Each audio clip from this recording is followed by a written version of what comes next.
എല്ലാവർക്കും എല്ലാ സൗഭാഗ്യങ്ങളും ഒരുമിച്ച് ദൈവം കൊടുക്കാറില്ല ജീവൻ. മനുഷ്യൻ എപ്പോഴും ഇല്ലാത്തതിനെ കുറിച്ച് വ്യാകുലപ്പെടുന്നു. ഉള്ളതിൽ തൃപ്തിപ്പെടാനും സന്തോഷിക്കാനും അവൻ മറന്നുപോകുന്നു. ജന്മം തന്നവരോട് നിന്റെ മനസ്സിലുള്ള ദേഷ്യവും വെറുപ്പും കഴുകിക്കളയണം. ഒരു ക്രൂരതയും കർത്താവ് നിന്നോട് കാണിച്ചിട്ടില്ല. അതുകൊണ്ട് അനാഥനെന്ന ചിന്ത ആദ്യം ഒഴിവാക്കുക.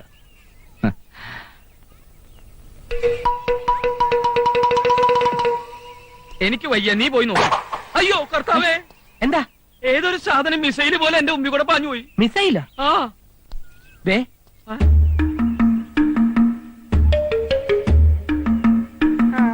ദത്തെടുക്കാൻ വന്ന സ്ഥലം കൊള്ളാം. ഇവിടെ മുഴുവൻ തീവ്രവാദികളുടെ കുഞ്ഞുങ്ങളാണെന്നാ തോന്നണേ. ശരിയാ, യവന്മാരൊക്കെ വളർന്നാണ് അവസാനം അലവലാതി കുക്കുകളായിട്ട് മാറുന്നത്. അതെ. ഡാ. വാ, വാ. ഡാ. ദേ. അവനെ കണ്ടിട്ട് ഡോൺ ബോസ്കോ പുണ്യാളിനെ പോലെ ഉണ്ട്, പാവം. ശരിയാ, ഇവനാള് ബുദ്ധിമാനാ, കണ്ടാലറിയാം. മോനെ ഇങ്ങോട്ട് വന്നേ, അങ്കിള് ചോദിക്കട്ടെ. ആ, നീ പറഞ്ഞത് ശരിയാ, അവൻ നല്ല ബുദ്ധിമാനാ. നിന്നെ അവന് പെട്ടെന്ന് മനസ്സിലായി. ഇതാ പറഞ്ഞത് പിള്ള മനസ്സിൽ കള്ളമില്ലാന്ന്. കൊച്ചുമിടുക്ക. നിന്നെ പോലെ തന്നെ ആരോ വലിച്ചെറിഞ്ഞ ഒരു കുഞ്ഞിന് ഒരു നല്ല ജീവിതം കൊടുക്കാനുള്ള മഹാമനസ്കതയാണ് കർത്താവ് നിനക്ക് തോന്നിച്ചിരിക്കുന്നത്. ജീവ, മറ്റു കാര്യങ്ങളൊക്കെ പറഞ്ഞുറപ്പിച്ചിട്ടുണ്ടെങ്കിൽ ദേ ഇതിനെ നമുക്ക് എടുക്കാം. എങ്ങനെയുണ്ട് സാധനം? എങ്ങനെയുണ്ട്? പിന്നെ അന്യായമായിട്ടുള്ള വിലയൊന്നും അച്ഛൻ പറയരുത്. അച്ഛനും ഞങ്ങൾക്ക് നഷ്ടമില്ലാത്തൊരു റേറ്റ്. മനസ്സിലായില്ല? അയ്യോ, അച്ഛന്റെ ഒരു കാര്യം. ദേ ഇതിന് ഞങ്ങൾ ഉറപ്പിച്ചു. ഒരു 5 മുറിയോ? നീ ഇതിൽ ഇടപെടണ്ട, കച്ചവടം ഞങ്ങൾ ഉറപ്പിച്ചോളാം. ഏത് സാധനം ആയാലും കണ്ണും പൂട്ടി വില പറയുന്ന സ്വഭാവമാണ് നിന്റേത്. 22 കിലോ ഉള്ളൂ. വെക്കടോ എന്റെ കുഞ്ഞിനെ താഴെ. അയ്യോ, ഇത് അച്ഛന്റെ കുട്ടിയാണെന്ന് ഞാൻ അറിഞ്ഞില്ല. ഞാൻ വിചാരിച്ചത് വല്ല അനാഥ കുട്ടിയാണെന്ന്. താഴെ നിർത്താൻ. Get out. All of you, get out. ഞാൻ പോവും. തൂക്കി നോക്കി വില പറയാൻ ഇറച്ചിക്കടയാണെന്ന് കരുതിയോ നീയൊക്കെ? ഞാൻ അപ്പോഴേ പറഞ്ഞത് അച്ഛനൊരു ചൂടനാണ്, വളരെ സൂക്ഷിച്ചിടപെടണം. ഒന്നിറങ്ങി പോകുന്നുണ്ട് രണ്ടും. സഹായിച്ചൊക്കെ മതി. സോറി ഫാദർ, അവരറിവില്ലായ്മ കൊണ്ട് അങ്ങനെ. അവരുടെ അറിവില്ലായ്മ കൊണ്ട് വേദനിച്ചത് ഈ കുഞ്ഞു മനസ്സാണ്. ഈ ഓർഫനേജിന്റെ മുന്നിൽ ഒരു ബോർഡ് പോലും ഞാൻ വയ്ക്കാത്തത് മതിൽക്കെട്ടിന് അപ്പുറത്ത് നിന്നുകൊണ്ട് ആളുകൾ സഹതാപത്തോടെയും പുച്ഛത്തോടെയും എന്റെ കുഞ്ഞുങ്ങളെ നോക്കരുതെന്ന് കരുതിയാണ്. പണത്തിന് വിൽക്കാൻ കോഴിക്കുഞ്ഞുങ്ങളെയും പന്നിക്കുഞ്ഞുങ്ങളെയും അല്ല ഞാനിവിടെ വളർത്തുന്നത്. ഈ മുത്തുകളെ സ്നേഹിക്കുന്ന ഹൃദയവും അവരെ കൊതിക്കുന്ന മനസ്സും, അങ്ങനെയുള്ളവരിലാണ് ഇവരുടെ ഭാവി ഞാൻ കാണുന്നത്. പോയി കളിച്ചോളൂ. പ്രായത്തിനനുസരിച്ചുള്ള ശരീരം മാത്രമേ ഉള്ളൂ. രണ്ടിന്റെയും മനസ്സ് എപ്പോഴും കുഞ്ഞുങ്ങളെ പോലെ. അച്ഛൻ അവരോട് ക്ഷമിക്കണം. ഞങ്ങളോട് പൊറുക്കണം അച്ഛോ. ചെയ്തത് തെറ്റാണെന്ന് ബോധ്യമായ രണ്ടുപേർക്കും ഞാൻ ഒരു സമ്മാനം തരുന്നുണ്ട്. ഞാൻ അടുത്തുവാ.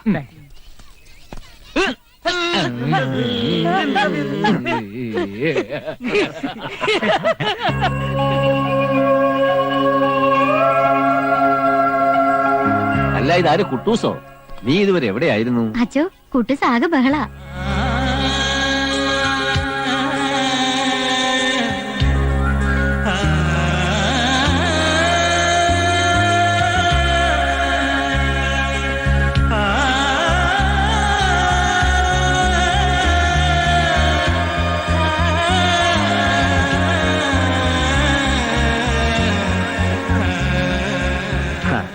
കുട്ടൂസേ, ഇങ്ങ് വാ. ഇവിടുത്തെ ഏറ്റവും പ്രായം കുറഞ്ഞ കുട്ടിയായി ഇവൻ. 3 മാസം പ്രായമുള്ളപ്പോഴാണ് ഇവനെ എനിക്ക് കിട്ടിയത്. അച്ചു, ഞാനിവനൊന്ന് എടുത്തോട്ടെ. അതിനെന്താ? പതുക്കെ.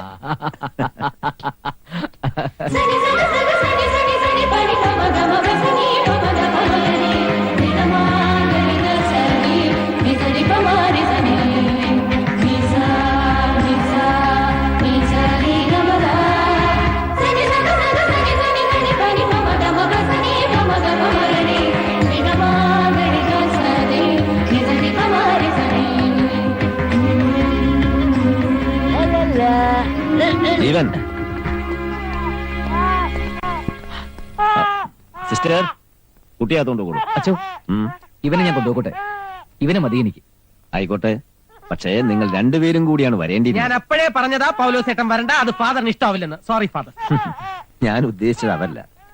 വിവാഹം കഴിഞ്ഞ് കുറഞ്ഞത് 3 വർഷം കഴിഞ്ഞ ദമ്പതികൾക്കാണ് ദത്തെടുക്കാനുള്ള അവകാശം. അത് മാത്രമല്ല, ഇനി ഒരിക്കലും പ്രസവിക്കാൻ സാധ്യതയില്ലെന്ന് ഭാര്യയെ ചികിത്സിച്ച ഗൈനക്കോളജിസ്റ്റിന്റെ സാക്ഷ്യപത്രവും വേണം. കുറച്ച് ഫോർമാലിറ്റീസ് വേറെ ഉണ്ട്. എവിടെയാ നിങ്ങളുടെ ഭാര്യ?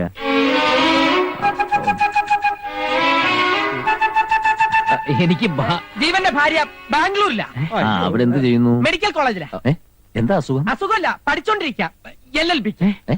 മെഡിക്കൽ കോളേജ് LLBക്കോ? MBBS എന്ന് പറഞ്ഞത് LLB ആയി പോയതാ, ലേശം കുഴപ്പമുണ്ട്. നിങ്ങളിൽ ആർക്കാ കുഴപ്പം? എനിക്ക് കുഴപ്പമൊന്നുമില്ല. പൗലോസേറ്റിന് ലേശം കുഴപ്പമുണ്ടെന്ന് ഡോക്ടേഴ്സ് പറഞ്ഞിട്ടുണ്ട്. മെന്റൽ. അല്ല മിസ്റ്റർ ജീവൻ, മെഡിക്കൽ ഡയഗ്നോസിസിൽ നിങ്ങളിൽ ആരുടെ കുഴപ്പം കൊണ്ടാണ് കുട്ടികൾ ഉണ്ടാകാത്തത്? അയ്യോ അച്ഛൻ, ജീവന്റെ ഭാര്യയ്ക്കാണ് കുഴപ്പം, ജീവന് കുഴപ്പമൊന്നുമില്ല അല്ലേ? ഞാൻ ചോദ്യങ്ങൾ ചോദിക്കുന്ന ജീവനോടും ഉത്തരം പറയുന്ന ഇയാളും.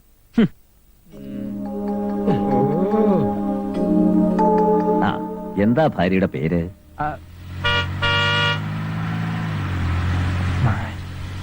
മാരുതി.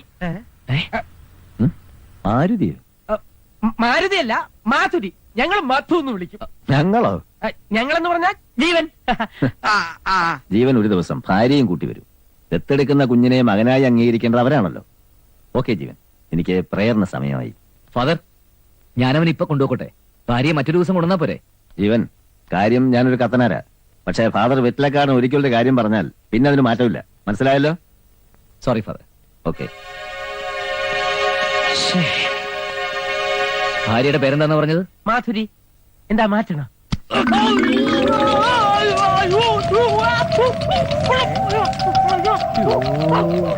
എവിടാ LLBക്ക് പഠിക്കുന്ന ഭാര്യ? ബാംഗ്ലൂരിൽ നിന്റെ അമ്മായിമ്മയുണ്ടോടാ പുല്ലേ? സൂത്രത്തിലൊരു അച്ഛനാവണമെങ്കിൽ ഇങ്ങനെ കുറെ തട്ടിപ്പും നുണയൊക്കെ വേണ്ടി വരും. ജീവ വിട്, ഇവനെ നമുക്ക് പിന്നെ പൊരിച്ചെടുക്കാം. നിങ്ങളെയൊക്കെ കൊണ്ട് ഇറങ്ങി തിരിച്ചപ്പോഴേ ഞാൻ കരുതിയതാ ഇത് ഇങ്ങനെ തന്നെ ചളാവുന്നു. ഓ, ഇയാൾ ഒറ്റയ്ക്ക് പോയിരുന്നെങ്കിൽ കാണാമായിരുന്നു. ഡയഫ്രം കളഞ്ഞ അണ്ണാനെ പോലെ തിരിച്ചു വരുന്നത്. നീ എവിടേക്കയ്യോ ഓടണേ? ഒരു ചവിട്ട് കൊണ്ടാ ചത്തുപോവോ? വിവരം ഇല്ലാത്തവനാണെങ്കിലും ഇവൻ പറയുന്നതിൽ കാര്യമുണ്ട് ജീവ. നമുക്കിപ്പോ ഒരു പെണ്ണല്ലേ വേണ്ടു. ഞാനൊരു ഐഡിയ പറയാം. നീ ഒരു പെണ്ണ് കിട്ടുന്നു, നേരെ കത്തനാരെ അടുക്ക ചെല്ലുന്നു. ഇതാണ് ഫാദർ എന്റെ ഭാര്യ എന്ന് പറയുന്നു. കുട്ടിയെയും കൊണ്ട് പോരുന്നു. Very simple. എങ്ങനെയുണ്ട് എന്റെ ഐഡിയ? പൗലോസ് ചേട്ടാന്ന് വിളിച്ച വായു കൊണ്ട് എന്നെ പൗലോസ് ഒന്ന് വിളിപ്പിക്കരുത്. കറക്റ്റ്. ഞാൻ അപ്പോഴേ പറഞ്ഞതാ നിന്റെ ഐഡിയ നടക്കില്ല എന്ന്. എന്റെ ഐഡിയ? അതെ. ഞാൻ മിണ്ടരുത്.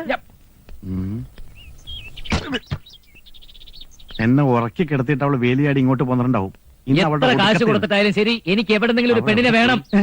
ഇത്ര പെട്ടെന്നൊരു പെണ്ണിനെ തപ്പിക്കൊണ്ടുവരണമെന്ന് പറഞ്ഞാൽ ഞാൻ അവിടെ പോവും. നിനക്ക് ഇതല്ലാതെ ഇവിടെ വേറെന്താ പണി? പറഞ്ഞ പോലെ ചെയ്താ.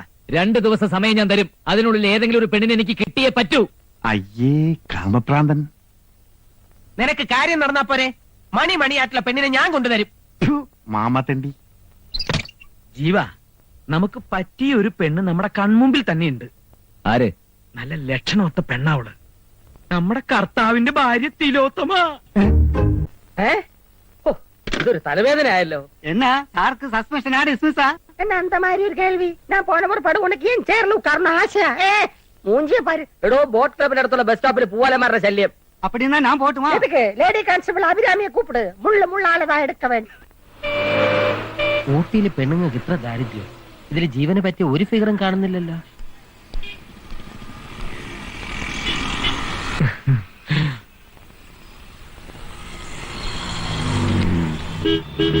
പശുവാണ് സകുനം. കൊള്ളാം. എന്താ പേര്? ശ്യാമള. മലയാളി തന്നെ. ഞാൻ ശത്രുഘ്നൻ. പഠിക്കാണോ? അല്ല, പഠിപ്പിക്കുക. എവള് ജീവന് നല്ല ചേർച്ചയായിരിക്കും. ജീവ, ഞാൻ നിനക്ക് വേണ്ടി അല്പം തറയാവാൻ പോവാ. എന്തേ? ഏയ്, ഒന്നുമില്ല. വരൂ, നമുക്ക് അല്പം മാറി ഇന്ന് സംസാരിക്കാം. ഇവിടെ ആവുമ്പോ എന്തിനാ പേടിക്കുന്നത്? പറഞ്ഞോളൂ. പേടിയുണ്ടായിട്ടല്ല. ആവശ്യക്കാരൻ ഞാനല്ല, എന്റെ ഒരു ഫ്രണ്ടാ. അത് ശരി, അപ്പൊ ബ്രോക്കർ ആണല്ലേ? ജീവ, നീ എന്നെ ഒരു ബ്രോക്കർ ആക്കി അല്ലേ? എന്നാലും കുഴപ്പമില്ല, കാര്യം നടന്നാ മതി. അല്ല, നമുക്ക് പോവാം. എന്തിനാ വിസിലടിക്കുന്നത്? ടീച്ചറാണെന്ന് പറഞ്ഞിട്ട് കണ്ടക്ടർ ആണല്ലേ? പ്രൈവറ്റോ പബ്ലിക്കോ? അല്ലടാ, റിപ്പബ്ലിക്കാണ്. Lady കോൺസ്റ്റബിളിന്റെ comment അടിക്കുന്നോടാ.